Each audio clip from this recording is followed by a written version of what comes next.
의지할 만한 것을 의지합시다. 이런 제목으로 열왕기하 15장 13절에서 26절 말씀 함께 보도록 하겠습니다. 추락하는 것은 날개가 있다. 이런 말 우리 종종 듣습니다. 이 말의 의미는 날개가 있으면 추락하면 안 되는데 그런데도 날개가 있지만 어떤 것이 추락한다면 그것에 어떤 문제가 고장이든 실수든 그것에 어떤 문제가 있기 때문이다. 그래서 추락하는 것은 날개가 있다 할 때 어떤 문제 때문에 저 날개 있는 것이 추락한다 하는 것을 말할 때 그렇게 쓰는 말입니다. 오늘 본문에는 이런 이 날개 있는 어떤 것이 추락하는 것처럼 참 급격하게 추락하고 있는 북이스라엘 왕국의 모습이 나옵니다. 사실 북이스라엘은 어제 본 것처럼 여로보암 2세 시대에 아주 전무후무한 전성기를 보냈습니다. 무려 41년간이나 나라를 다스리면서 그야말로 안정과 평화, 번영의 시대를 보냈죠. 그야말로 이 시대에는 어떻게 보면 안정과 번영과 평화와 더불어서 어떻게 보면 이 북이스라엘이 이 자신을 돌아보고 또 돌이킬 수 있는 마지막 기회였습니다. 왜냐하면 이 다음에 오늘 나오는 것처럼 급격한 이런 이 왕국의 내리막길이 시작되기 때문에 그렇습니다. 그때 잘 돌아보았더라면 참 그 역사는 이렇게 어떻게 되었을지 잘 모릅니다. 하지만 이 번성기에 그 평화기에 그들은 그 평화와 번성함이 자신들의 나라가 또 자신들이 잘하고 있다는 것으로 이렇게 착각했습니다. 그래서 아무런 성찰도 아무런 돌이킴도 아무런 개혁도 하지 않고 그냥 하던 대로 여로보암이 만들어 놓은 대로 이를 이은 왕들은 계속해서 우상을 섬기고 있었고 또 참 하나님을 거스르면서 그들은 이렇게 살았습니다. 그 결과 이렇게 오늘 본문에 보는 것처럼 추락하듯이 어떤 날개 있는 것이 추락하듯이 이 이스라엘은 멸망을 향해 아주 이렇게 급격하게 미끄러지고 있었습니다. 정말 그렇습니다. 우리가 번영하는 것 같고 아무 일 없는 것 같고 또 정말 번영기를 전성기를 살아가고 있는 것 같을 때에 더욱더 그런 때야말로 더욱더 우리 자신을 돌아보아야 될 때입니다. 그래서 나는 정말 이 안정과 평화 속에 번영 속에 혹시 내가 하나님 앞에서 돌이켜야 될 것은 없는가? 또 내가 적극적으로 하나님 앞에 나아가고 헌신할 것은 무엇인가? 이렇게 돌아봐야 된다는 것입니다. 그렇게 할 때에 우리가 오히려 그 번영기를 지나서 그 다음 순간에 급격하게 이스라엘처럼 몰락하는 아주 이렇게 그래서 나중에는 완전히 역사 속으로 사라져버리는 그런 참 국면을 맞지 않게 된다 하는 것입니다. 그래서 우리가 번영하고 있을 때, 안정되고 있을 때, 우리가 또 화평하고 있을 때, 그때야말로 우리 자신이 하나님 앞에서 제대로 가고 있는지 돌아보고 또 우리가 제대로 가고 있지 못하는 것들이 있다면 스스로 이렇게 개혁해 나가는 이런 것들이 있어야 된다 하는 것입니다. 어쨌든 이렇게 급격한 몰락을 맞이하게 된 북이스라엘이죠. 이 북이스라엘에는 이 시기에 북이스라엘에는 이 몰락하고 추락하는 이스라엘을 한번 구해보겠다고 스스로 왕이 되어서 한번 구원해보겠다는 사람들이 계속 나오고 있습니다. 오늘 본문에 보면 이 스가랴를 죽이고 어제 스가랴가 왕이 되는 장면에서 어제 본문이 끝난데요. 그 스가랴를 죽이고 왕이 된 살룸이라고 하는 사람 또 그리고 이 살룸이라고 하는 사람을 다시 죽이고 왕이 되는 무나헴이라고 하는 사람과 그 아들 부가야가 그들입니다. 이들은 나름 이 몰락하는 이스라엘을 내가 한번 구해보고 왕이 되어서 구해보겠다 하면서 왕권을 잡습니다. 하지만 이들은 왕으로서 이렇게 이 별 뭔가를 하긴 하지만 별 의미 없이 그런 몰락해가는 추락해가는 이스라엘을 어떤 영향도 끼치지 못합니다. 이들이 스스로 왕이 되어서 그 이스라엘을 구호해 보겠다고 했던 수고들이 어떤 수고들이 있고 그것이 어떤 결과를 가져왔는가 보면 먼저는 그야말로 왕조를 바꾸어 보는 것이죠. 13절을 제가 한번 읽어드릴게요. 13절에 보면 유다왕 우시아의 제39년에 야베스의 아들 살룸이 사마리아에서 왕이 되어 한 달 동안 다스리니라. 여기서 보면 야베스의 아들 살룸이 여로보암 2세의 아들 스가랴를 죽이고 사마리아에서 왕이 된 이야기가 나옵니다. 이때 아마 살룸은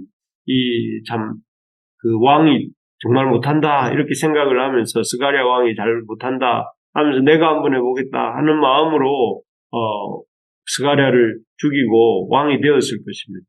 하지만 웬걸 스가랴를 끌어내리고 왕이 된 그 살룸은 이렇게 왕으로서 불과 한 달도 이렇게 통치하지 못하고 므나헴에 의해서 살해당하고 맙니다. 그리고 또 이렇게 살룸을 한 달 만에 갈아치우고 왕이 된 므나헴도 어떤가 하면은 물론 살룸보다는 더 오래 왕위를 지킵니다. 10년 정도를 하니까요.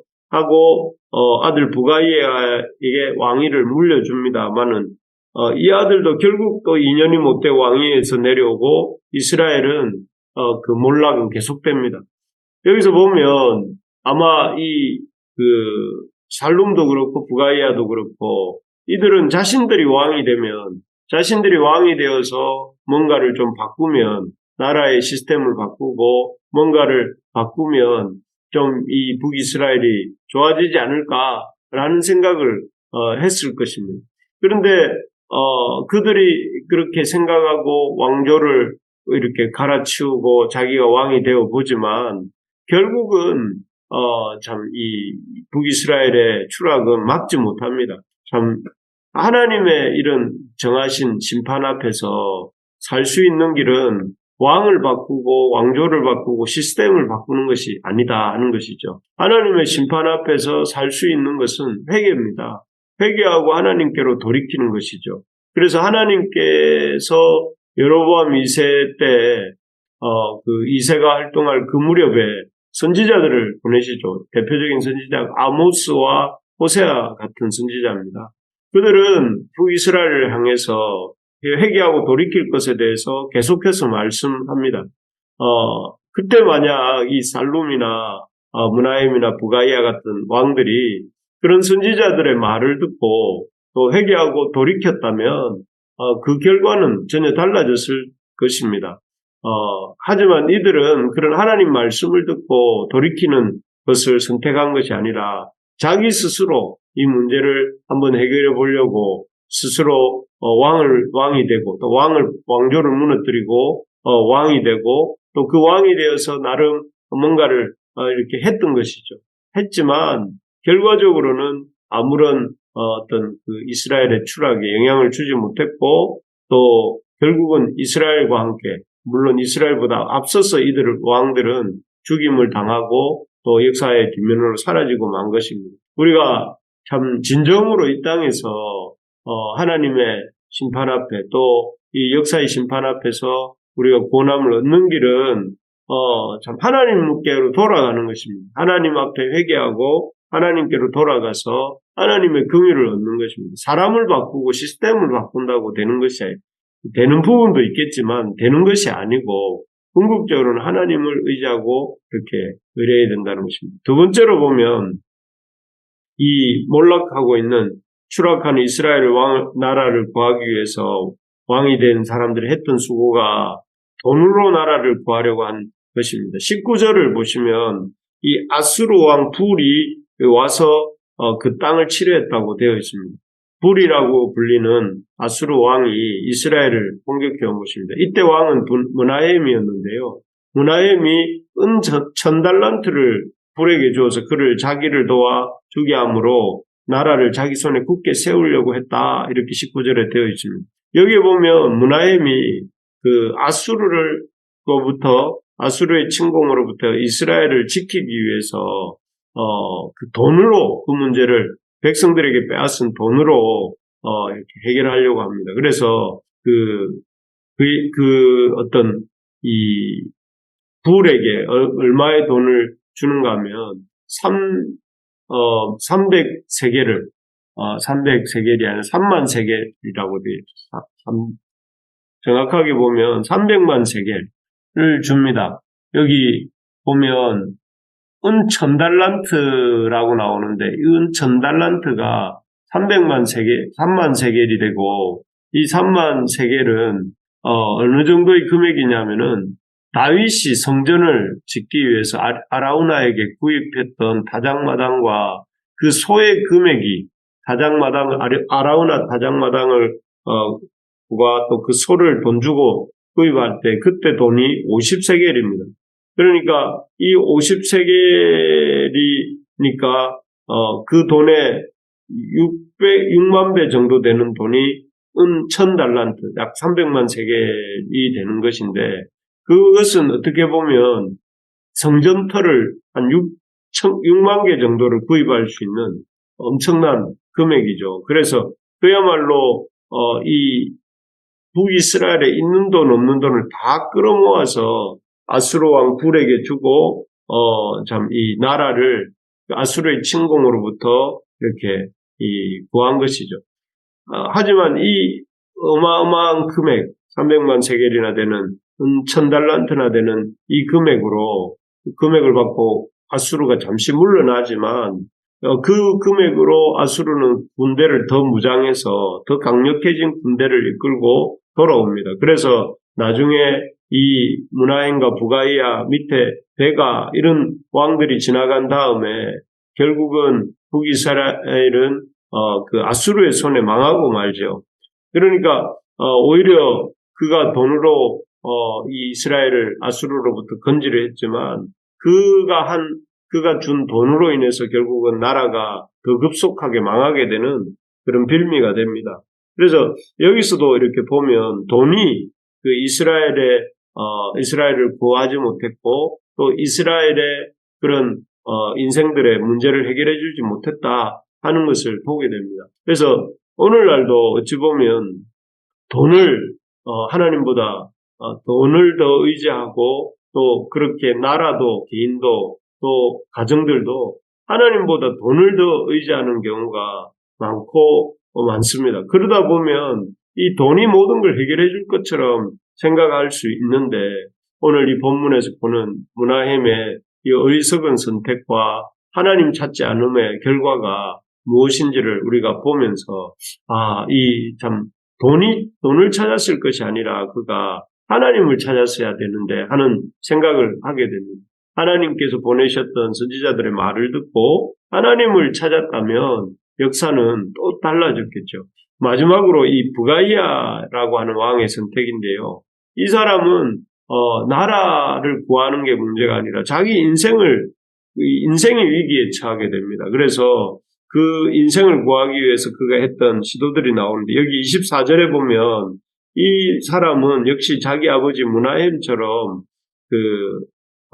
24절에 보니까 하나님 보시기에 악을 행하고 이스라엘로 범죄하게 한 느밧의 아들 여로보암에 대해서 떠나지 아니하였다 이렇게 되어 있습니다. 그래서 그는 여전히 아버지가 그 아수르로부터 공경을 당하는 것을 본 후에도 그 아버지가 따라갔던 이런 우상숭배의 죄를 버리지 아니하였고 그 결과 2년 만에 이 르말리아의 아들 베가라고 하는 사람에 의해서 베가가 반역을 일으켰고 그 결과 부가이야는 인생의 위기에 처합니다. 그랬을 때 이 인생의 위기 앞에서 그가 했던 일은 무엇이냐면은 25절에 보면 도망을 갑니다. 도망을 가서 왕궁 호이소라는 곳으로 도망을 갔고 그곳에서 길라 사람 50명과 이렇게 은신하게 되죠. 그리고 그 사람들을 통해서 길라 사람 50명과 그 호이소를 어떤 방패 삼아서 제기하려고 또 한번 살아보려고 한 것입니다. 하지만 이 왕궁 오이소와 50명의 군사들은 그 위기에 처했던 이 부가이아라고 하는 왕에게 아무런 도움도 주지 못했고 또 그 부가이아가 결국 죽음으로써 이스라엘 나라에도 별 도움이 되지 못하는 것을 보게 됩니다.